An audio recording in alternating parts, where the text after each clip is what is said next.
고갱의 삶을 통해 느낀 점은 그림 그리는 거 하나에 미친 그가 부럽다는 것입니다.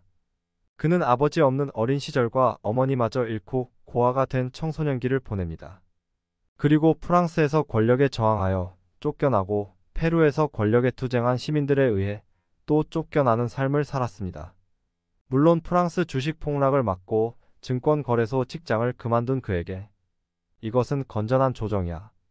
1년만 참고 버티면 다 회복할 거고 재정적으로 안전하게 너가 원하는 그림을 마음껏 그릴 수 있어.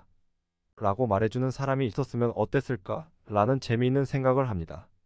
옆길로 샜습니다. 죄송합니다.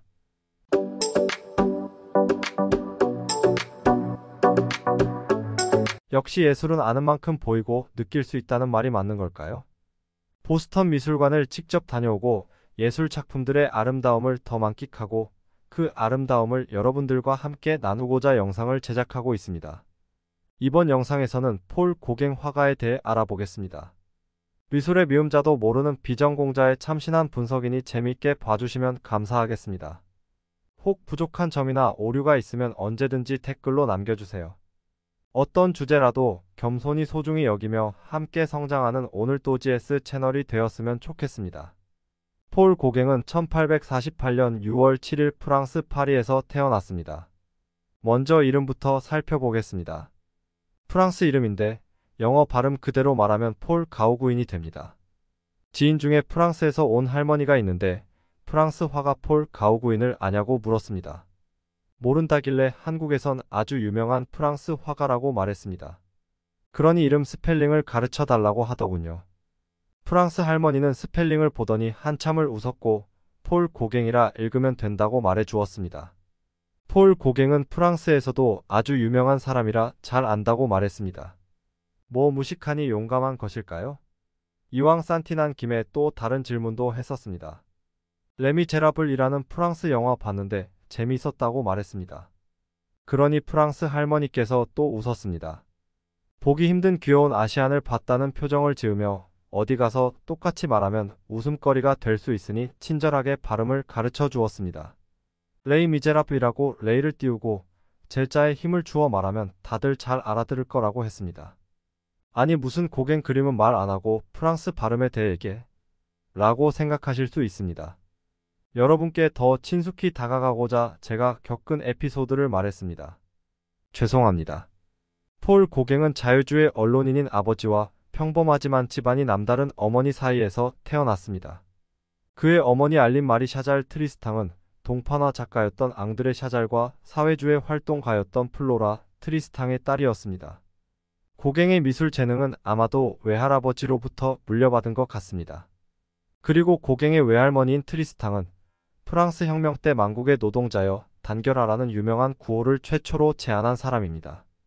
이러한 가정 배경은 폴 고갱에게 큰 영향을 주었고 특히 외할머니의 사상을 동경하여 그녀의 책들을 평생 가지고 다녔습니다.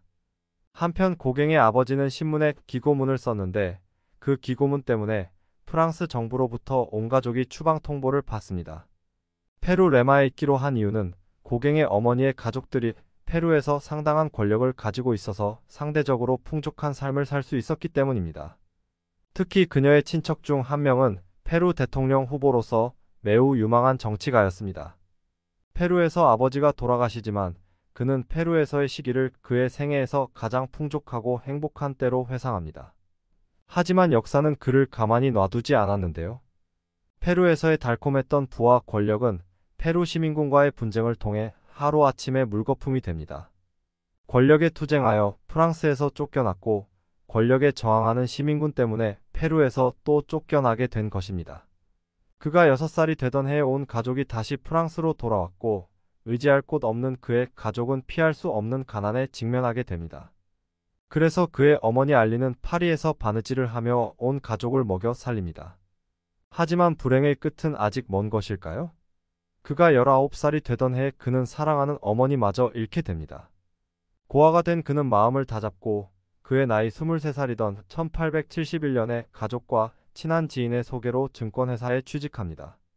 지금 보시는 그래프는 프랑스 10년물 채권 금리입니다.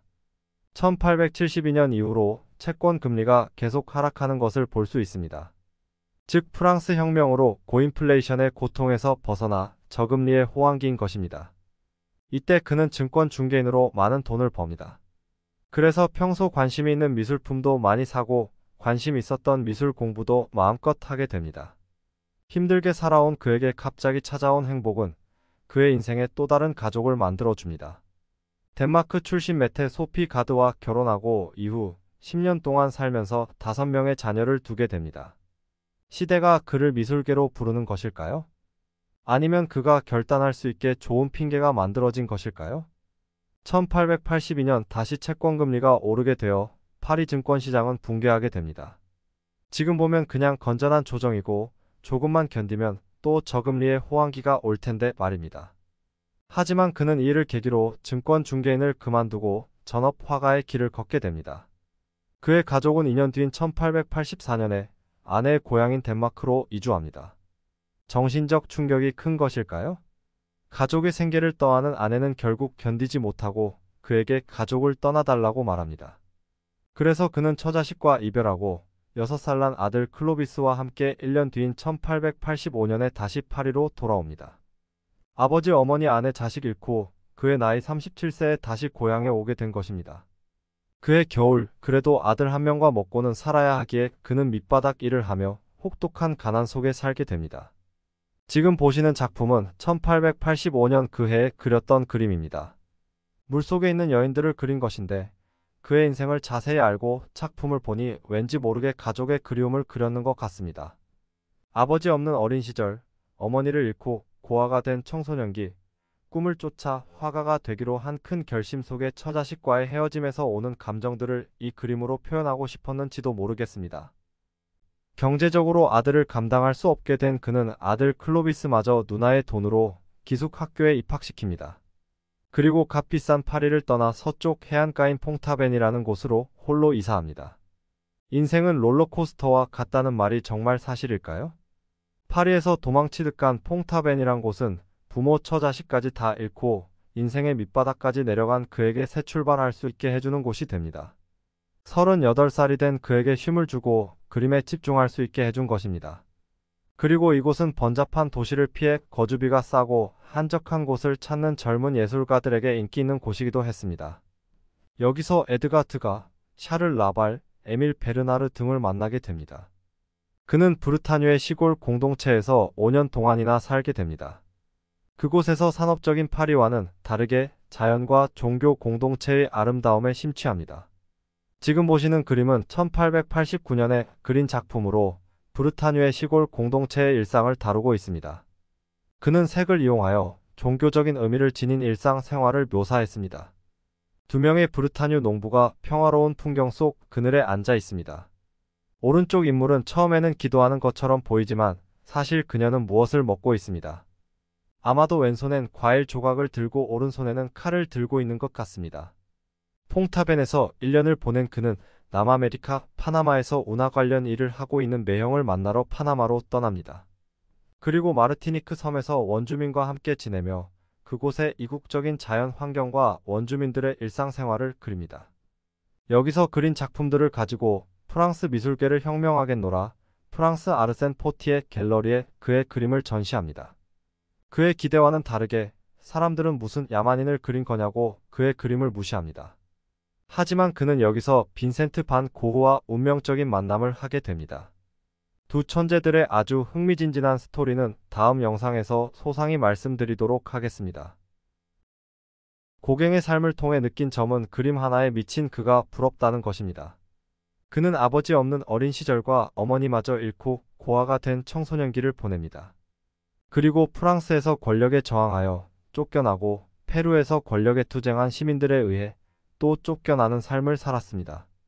물론 프랑스 주식 폭락을 막고 증권거래소 직장을 그만둔 그에게 이것은 건전한 조정이야. 1년만 참고 버티면 다 회복할 거고 재정적으로 안전하게 너가 원하는 그림을 마음껏 그릴 수 있어. 라고 말해주는 사람이 있었으면 어땠을까? 라는 재미있는 생각을 합니다. 옆길로 샜습니다. 죄송합니다.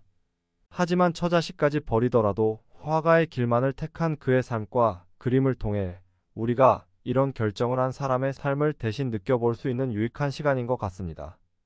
나는 그림을 그려야 한다지 않소? 그러지 않고는 못 베기겠단 말이오. 물에 빠진 사람에게 헤엄을 잘 치고 못 치고가 문제가 되겠소? 우선 헤어나오는 게 중요하지.